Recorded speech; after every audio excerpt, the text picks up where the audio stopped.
Самое сложное лично для меня на этапе препродакшена было создание костюма Чумного доктора, потому что те, кто читал комиксы, знают, что костюм в комиксе был довольно-таки простой.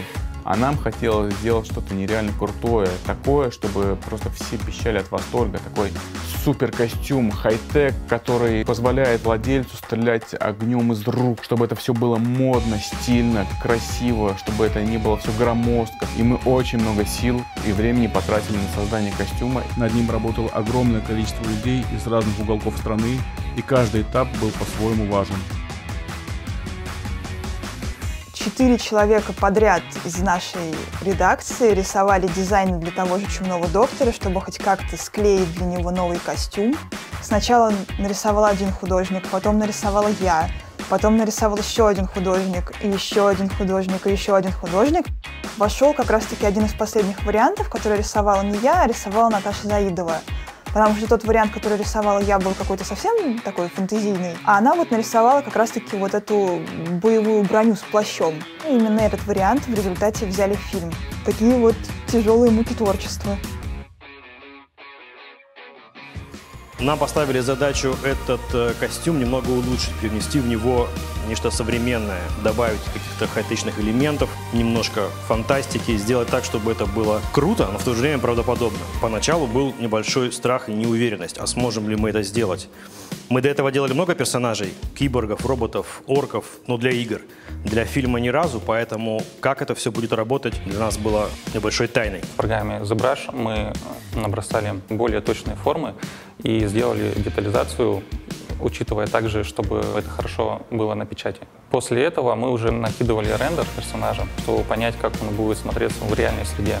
У нас было несколько вариантов, и в целом они отличались лишь деталями. Например, один из них был более плечист, от другого были более мощные бедра, но в итоге мы от них отказались. Не факт, что на реальном персонаже огромные плечи или огромная броня не сковывала бы движение, потому что одним из требований было удобство надевания. Поэтому мы сделали более облегающий костюм, убрали лишние детали, убрали какие-то сложно-технические элементы.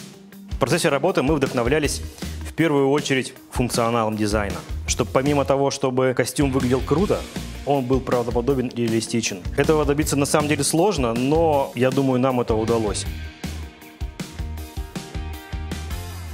Мастер-модель, она представляет из себя точную копию конечного изделия, внешнюю поверхность, с определенными технологическими доработками. Процесс создания мастер-модели включал в себя несколько этапов. Самый первый – это адаптация 3D-модели, которую мы получили под фрезеровку. Убрать необходимо было отрицательные углы и добавить технологические скаты. То есть все пустоты внутри 3D-модели, они должны были быть заполнены. То есть места, где рукав, воротник и так далее, везде должны быть скаты. После этого модель рассекалась на слои, распределялась в заготовки, эти слои фрезеровались. После фрезеровки мы получаем вот такие вот сегменты, слои. Тут не отшкурены, не обработаны, только вышли со станка. После этого они позиционируются, склеиваются и зашкуриваются. После этого с них снималась силиконовая форма. Туда заливалось уже конечное изделие. Мастер-модель нагрудника вот выглядит таким образом. Да? Соответственно, контур изделия, тот, который гладкий, полированный. И все остальное – это вот скаты, которые заполняют все пустоты.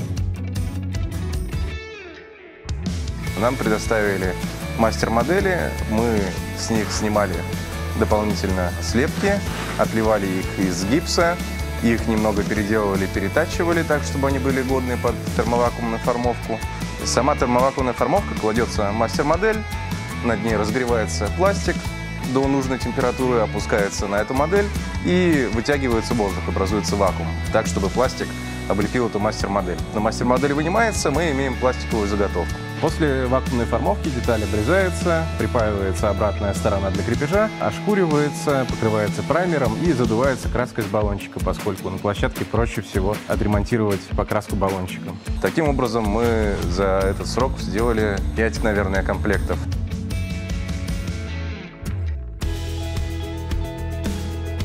Изначально за базу костюма взят, как ни странно, гидрокостюм. Потому что модели гидрокостюмов, они максимально повторяют физику и анатомию человеческого тела. И в нем, если выбрать правильный гидрокостюм, то в нем очень удобно работать, жить, существовать.